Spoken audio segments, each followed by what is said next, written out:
Anyways, on the subject of movies and games, Yes. that brings us nicely. You would agree, wouldn't you, that Last of Us is a game-changing... I think so, but then I'm not kind of immersed in... Yes, but I'm not immersed in games and games adaptation. But I would say Last of Us is going to take some beating this year for the best drama and the best performances. Anyway, games, movies, Tetris. Oh, well done. I said so much so that I actually forgot we were going to do that. Okay, fine. So Tetris, it's not really a movie adaptation of a video game. What it is a biographical drama about the licensing of a video game. It sounds thrilling. I know. Imagine doing the elevator pitch for this. It's like, so essentially it tells the story of Henk Rogers and his attempts to license the Tetris video game for handheld devices. So it's, as you say, in the lift, when you try and sell that to somebody, that's not going to work at all. Taron Egerton is Henk. Toby Jones is Robert Stein, who is the man with whom he is trying to do business. And he is also trying to do business with the Russians, who at this particular period in history are not easy to do business with. Here is a clip. Mr. Stein, please, hold on. What happened in there? It's complicated. You don't control handheld rights? I didn't say that. I said it's complicated. Well, either you do or you don't. What's so complicated Have you about ever been in Moscow, Mr. Rogers? Have you ever negotiated with the Soviets? Do you know what it feels like to be in a country where everyone is watching you? No. So don't tell me what is and what is not complicated. I'll pay you $25,000 to secure me worldwide handheld rights.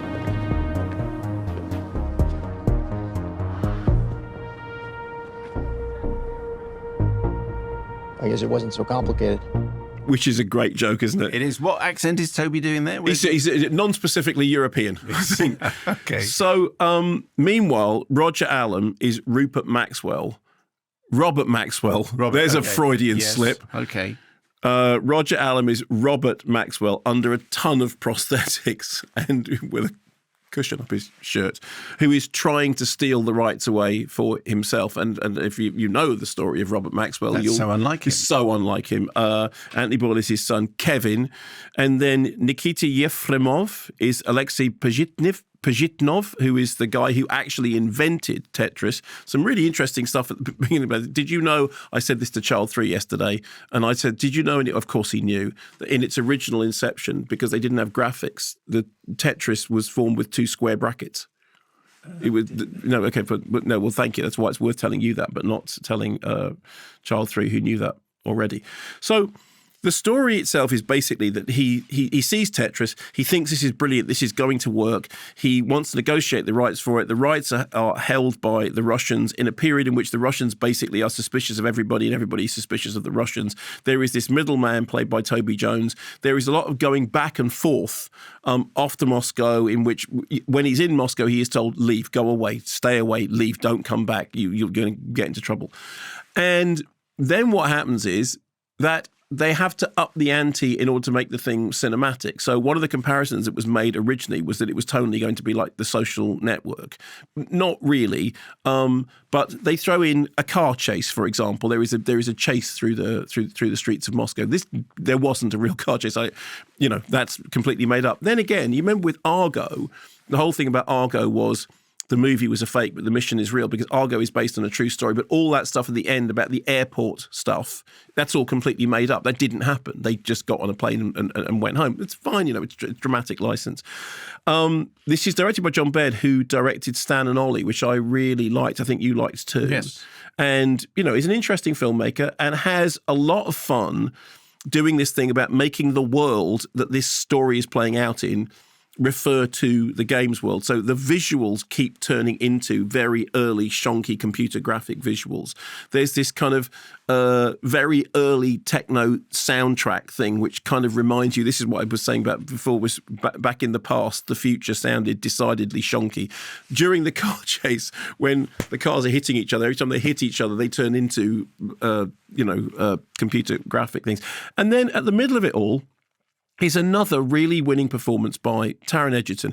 I could watch Taron Egerton read the phone book, and I have to say that on paper, the story of Tetris the licensing of Tetris comes as close to the possibility of Taron Egerton reading the phone book as you would get. I mean, the last time we were talking about him was in Blackbird, which was, again, a true story, but, a really kind of gripping and fascinating true story. I thought this was much more fun than I expected. The stuff with him and Toby Jones, because I love both him and Toby Jones, is good fun. Roger Allam really seems to be kind of, it's proper scenery chewing as Robert Maxwell is this kind of lying. It's all right, boy, and everyone keeps referring to Kevin as Kevin, and he says it's not Kevin, it's Mr. Maxwell. So there's a lot of fun in that. I mean, it takes liberties with the story in order to make it have kind of cinematic appeal. But I watched the whole thing in one sitting. I was never bored. I really liked watching Taron Egerton do this thing about this Chancellor who's basically literally bet his house on the fact that this Tetris thing is really going to take off. And then, dealing with all these shenanigans with, there's a long sequence about there are two people who are both bidding for the rights in this huge, big Russian establishment building. And the negotiators are going back and forth between one room and another. And brilliantly, he comes out of the meeting and he realizes that he hasn't got what he thought he'd got and he doesn't have what he needs. And he has literally bet his house. So he says, I need to make a phone call. And his translator says, where? He says, I need to call home. She says, well, you have to book that in. He says, what? She says, you've got to book the phone call in. What do you mean? She says, there's only a certain number of lines out of Russia. If you want to make a phone call, you have to book the... He says, how long is that going to take? She says, well, it can take like a day, it can take a week. And I was that person. I was the person who got on a plane to Moscow, said to Linda, late 1980s, bye, love, I'll call you when I get there. Didn't speak to her for 2 weeks. And is that when you got in a larder? That was when I got in a larder to the Ukraine with Mr. Niet. And so it was kind of, there was something really fun about, that's exactly right. That's exactly how it worked. The fact that nothing happened unless you bribed. There was no deal that did not involve a bribe. Like when we were trying to buy an air ticket back and we were at the thing and we said, we need a flight back to London. No, Niet. Well, there's a flight called Niet. I said, but it says there's a flight called Niet, and then our translator said, you've got to bribe him. Said, okay, well, how much do we give? We give $20. So he put $20, said, need a flight. He went, fine, sold us a ticket. And then Nigel, being Nigel, went, it would be a lot quicker if you literally just wrote ticket price here, bribe here, and then our translator was step away, step away, step away, step away, step away. There'll be a policeman along very short. So I enjoyed it more than I thought I was going to. And when you consider that it is a drama about a rights contract, it's much more, it's much more fun than you'd expect. But an awful lot of that is down to the fact that Taron Egerton is just infinitely watchable. Thanks very much for watching this video. I hope you enjoyed watching it as much as we enjoyed making it. While you're here, check out all the other videos because they're cool too, aren't they? Yeah, and if you want to keep up to date with everything Kermode and Mayo's take, then check out our social channels. I mean, why wouldn't you? I mean, I would. I have done. Excellent.